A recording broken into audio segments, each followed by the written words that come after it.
For council, Glenna Henderson. 5 minutes, Glenna.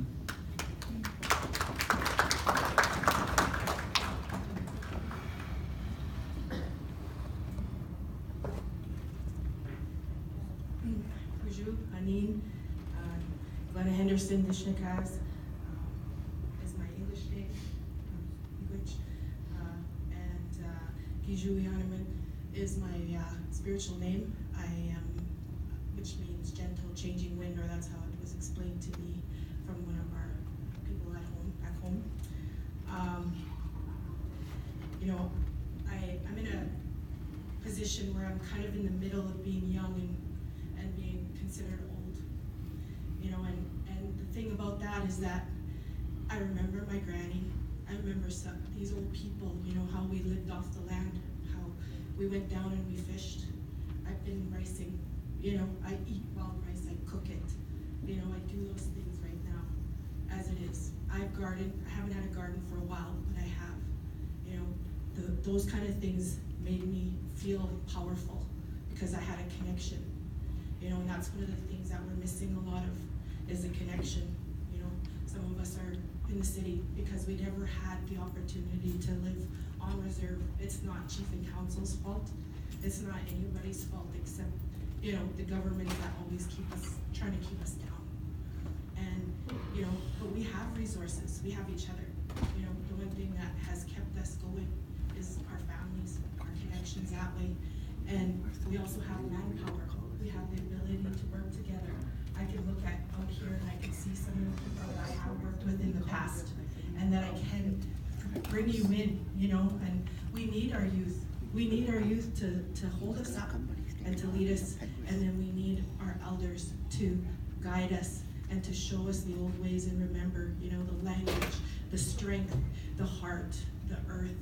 Some people are really connected. I don't know if I would go naked 3 weeks in the bush, but I could survive a few days because I was taught by J.B. Swampy, how to build a fire, how to make a lean-to when it's cold, all those kind of things. I still surprise people because here I am in a suit, standing in a casino, and then I build a fire, when we're camping or something like that. Those kind of things I'll never forget. I know how to can meats, I know how to can food. That's something that I made my living off of. I own a business here in the city. I still cater from now. And I named it after my granny, Cookum Daisy.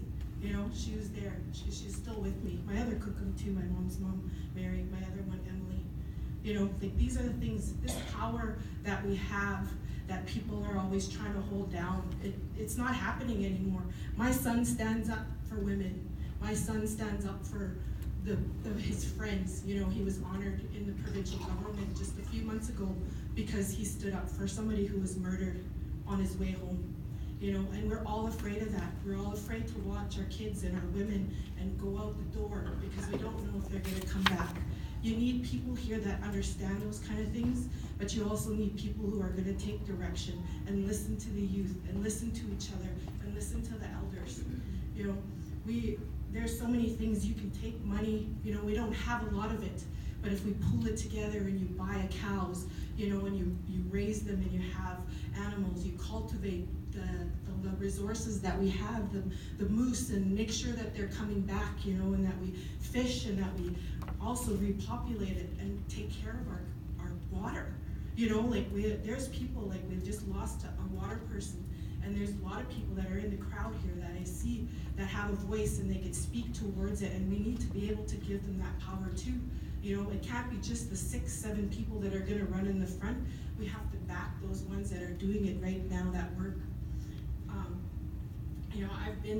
The reason why I got involved to get on the board with CFS was because if you're gonna change something, then you need to know all about it. You need to study those things. You need to know what's going on. You need to know what the government has planned for us, and they don't even listen to our leaders. They already have their agendas made, and so you have to think outside of them, think smarter than them, and that's one of the things that I've learned to do in my years of working, is to understand policy and procedure and read it, and to understand where these people are coming from and what they have stolen from us from day one of their arrival here, which is our pride and our children and our lives. So I am here and I will fight I am ready to be fierce with the power of my children and my power of those behind me and the ones to come. Woo!